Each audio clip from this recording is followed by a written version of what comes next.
Next concept is Pascal's triangle. Pascal's triangle,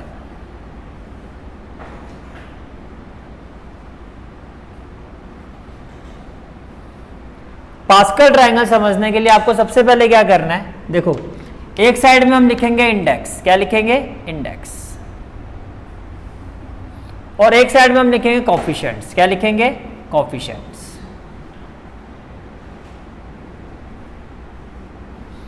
index का मतलब ऐसे क्या होता है मैथमेटिकली, पावर। तो पहले मैं पावर ले रहा हूं 0, पहले पावर कितनी है 0। जब पावर 0 है तो कोफिशिएंट आपका क्या हो जाएगा 0C0, पावर कोफिशिएंट क्या हो जाएगा 0C0। इतनी बात समझ में आ रही है, ठीक है। उसके बाद जब आपकी पावर कितनी है, पावर कितनी है 1, पावर कितनी है 1।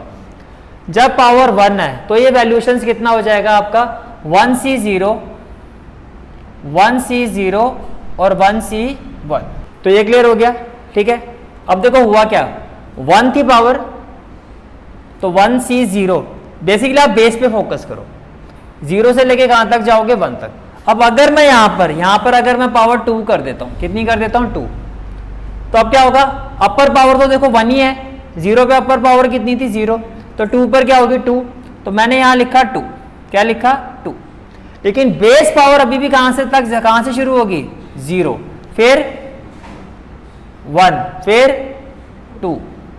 क्या इतनी बात समझ में आ रही है, क्लियर है यहां तक, ठीक है। उसके बाद आप आ जाओ, नेक्स्ट वैल्यू मैं ले रहा हूं 3। अब 3, अब इससे पहले लिखो तो 3C0, ये समझ में आ रहा है। इन दोनों के बीच में आ जाएगा 3C1, इनके बीच में क्या आ जाएगा 3C2, और इसके आगे क्या आ जाएगा 3C3। इतनी बात समझ में आ रही है, ठीक है। इसके बाद नेक्स्ट वैल्यू जो होगी आपकी वो क्या हो जाएगी 4, नेक्स्ट वैल्यू क्या हो जाएगी 4। तो मैंने यहां ले लिया 4, 4 में क्या हो जाएगा 4C0, then 4C1, then 4C2, then 4C3, और ये हो जाएगा 4C4। इतनी बात समझ में आ रही है, ठीक है। इसी तरह से अगर आप यहां लेते हो 5, तो यहां क्या हो जाएगा 5C0, 5C1, 5C2, 5C3, 5C4, और ये हो जाएगा 5C5। ये बात समझ में आ रही है। एक वैल्यू और ले लेते हैं, चलो 6 भी ले लेते हैं। तो 6 पर क्या होगा, कहां से शुरुआत करोगे 6C0, इनके बीच में क्या आ जाएगा 6C1, then 6C2, then 6C3, 6C4, 6C5, और लास्ट में आ जाएगा 6C6। क्या इतनी बात समझ में आ रही है, ठीक है। अब ध्यान से समझना, ये आपने बना लिया, इसमें तो कोई वो नहीं था, सिंपल सी बात है। 1C0, 2 है तो 2C0, 1 2 3 है तो 0 1 2 3, इस तरह से, और इनके बीच बीच में लिखते जाना है। अब देखो वैल्यूज कैसे पता चलती है। अगर बेस में 0 है, अगर बेस में क्या है 0, तो वैल्यू कितनी होती है 1, वैल्यू कितनी होती है 1। तो जहां बेस में 0 है, आपको समझ में आ रहा है, जहां बेस में 0 है वहां वैल्यू कितनी हो जाएगी 1।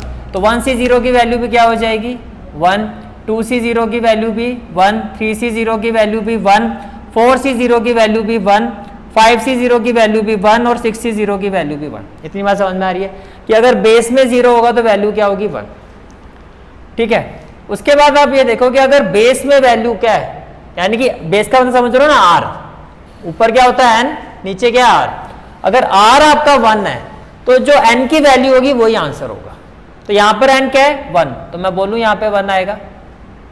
यहां पर n क्या है 2, तो 2C1 की वैल्यू क्या होगी 2, 3C1 की वैल्यू 3, 4C1 की वैल्यू 4, 5C1 की वैल्यू 5, 6C1 की वैल्यू 6। क्या इतनी बात समझ में आ रही है, क्लियर है यहां तक, ठीक है। अच्छा, अब यहां देखो, अगर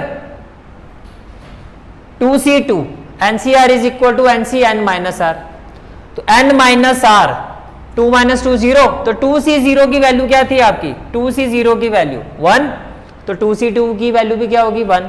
क्या इतनी बात समझ में आ रही है, क्या इतनी बात समझ पा रहे हो, ठीक है। अब यहां देखो 3C2 NCN माइनस R, तो 3 माइनस 2 कितना होता है 1, 3C1 की वैल्यू कितनी थी 3, तो यहां पर मैं लिखूं 3, यहाँ पर मैं लिखूँ 3, समझ में आ रहा है, यहाँ तक क्लियर हो गया।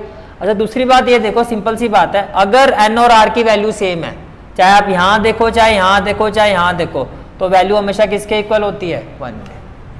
अगर एन और आर की वैल्यू सेम है, क्यों, क्योंकि N C N minus R, तो 3c 0, 0 आ गया बेस में तो 1। इतनी बात समझ पा रहे हो, ठीक है। अच्छा आगे आ जाओ, देखो अब इतनी वैल्यू का तो आपने लॉजिक से लगा लिया। 4c2 क्या होता है, इन दोनों का सम कर दो। जिस वैल्यू का आपको नहीं पता आ रहा है या लॉजिक नहीं याद आ रहा है या आपको लॉजिक नहीं पता, उसका सिंपल सा होता है, ये वैल्यू इन दोनों के बीच में आ रही है ना, तो इन दोनों का सम कर दो। ये वैल्यू कितनी है, 3 प्लस 3 कितना होता है, 6, तो 4c2 कितना होता है आपका, 6 होता है। 4c2 कितना होता है आपका, 6। अब मान लो ये वैल्यू नहीं पता, वैसे तो आप ये वैल्यू तो आपको पता लग जाएगी लॉजिकली, क्यों, क्योंकि आपको होता है n माइनस आर, तो 4c1 क्या होता है, 4, नहीं तो 3 प्लस 1 कितना होता है, 4। और n और r की वैल्यू सेम, तो पता ही है आपको क्या होगी, वैल्यू 1 होगी। क्या इतनी बात समझ में आ रही है, ठीक है। आगे देखो 5c0 हो गया, 5c1 हो गया, 5c2 6 और 4 10, तो ये होती है 10। और याद कैसे रखोगे, 5 2 10। 5c3 5 माइनस 3 2, तो जो 5c2 5 दूनी 10, तो ये भी 10, नहीं तो अदरवाइज 6 प्लस 4 10, 6 प्लस 4 10। 5c4 ये आपको पता 5 माइनस 4 1 होगा, तो 5c1 5 होता है, नहीं तो आप ऐसे भी देख लो 4 प्लस 1 क्या होता है, 5। और अपर और नीचे, ऊपर नीचे अगर एन और आर की वैल्यू सेम होगी तो क्या होगा, 1 होगा, तो क्या होगा, 1 होगा। क्या इतनी बात समझ में आ रही है, ठीक है। यहां आ जाओ 6c2, ठीक है। मैं देखो इसको कैसे याद रखता हूं, वैसे आपको बता देता हूं। 6 2 जा 12, 12 के आगे क्या होगा, 2 के बाद 3 आता है, 12 प्लस 3 15, क्योंकि हर बार तो ये पॉसिबल नहीं है ना आप बनाओगे, याद रखने का तरीका बता रहा हूं। 5c2 बता दिया आपको कैसे याद रखना, 5 2 जा 10, 5 2 जा 10। 4c2 4 प्लस 2 6, 4 वाले में क्या करना है, जो जहां लॉजिक नहीं लगता उन वैल्यूज को माइंड में कैसे रखोगे, यहाँ पे तो करना है प्लस, यहाँ करना मल्टीप्लाई, और यहाँ क्या करना है, 6 2 जा 12, 12 के आगे 3 होता है, 2 के बाद 3 आएगा ना, 12 प्लस 3 15, तो ये वैल्यू 15 होती है। और वैसे भी देख लो 10 प्लस 5 15। इसमें आगे गए थे, इसमें पीछे वाले की हेल्प ले लो, ये आगे वाले की हेल्प ले रहा है, ये पीछे वाले की ले लेगा। 6 3 जा 18, 18 प्लस 2 20, ये इसमें जुड़ गया, दोनों एक दूसरे में जोड़ दो। वैसे भी देख लो 10 प्लस 10 कितना होता है, 20 होता है। क्या इतनी बात समझ में आ रही है, ठीक है। आगे देखो, अब 64 के लिए तो कुछ नहीं करना, 62 बता दो, 6 2 जा 12, आगे वाले में जोड़ के कितना हो गया था, 15, तो ये हो गया भैया 15। और चेक भी कर लो, 10 प्लस 5 कितना है, 15। 65 नहीं पता, 61 तो पता है, 60 होता है, वैसे भी चेक कर लो, 5 प्लस 1 कितना होगा, 6। और अब एन और आर की वैल्यू सेम है, तो ये तो पता ही है आपको 1 होगा। तो ये आपका एक पास्कल ट्राइंगल, आप देखो ये ट्राइंगल है, this is the triangle. Pascal triangle की हेल्प से हम इन वैल्यूज का इजी वे में कैलकुलेट कर लेते हैं। लेकिन फिर भी ये तो आपको मैंने बता दिया, नहीं याद रहे तो ट्राइंगल बनाओ, फटाफट वहां से कैलकुलेट कर लो, ठीक है। अदरवाइज सिर्फ लॉजिकली कुछ वैल्यू पे ध्यान देना जिनको मैं हाईलाइट कर रहा हूं, बाकी तो आपको पता लगी गई। मैंने कहा बेस में 0 आएगा तो क्या होगा, 1।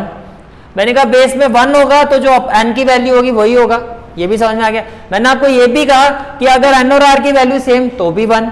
क्या इतनी बात समझ में आ रही है, ठीक है। अब आगे देखो, अब स्पेशल वैल्यूज क्या आती है। एक आपको पता होना चाहिए 4c2, तो मैंने कहा 4c2 में दोनों को ऐड कर दो, 4 प्लस 2 6, ये निकल ही जाएगा NCN माइनस आर 4c1। एक आपको पता होना चाहिए 5c2 मैंने क्या कहा, दोनों को मल्टीप्लाई कर दो, 4 वाले में ऐड और इसमें मल्टीप्लाई। 6 वाले में मैंने कहा आगे और पीछे वाले की हेल्प लेनी है यूनिक वैल्यूज में, जो होती है 6c2 और 6c3। कैसे, 6 2 जा 12, आगे 3, तो 12 प्लस 3 15, 6 3 जा 18 प्लस 2, तो ये कितना हो गया 20। बस ये 4 वैल्यूज पे फोकस करना है, बाकी तो हमारे को सारी पता है। क्या समझ में आ गया पास्कल ट्राइंगल, कैसे वैल्यू कैलकुलेट की जाती है, क्लियर हो गया। चलें अब एक्सरसाइज पर, ठीक है।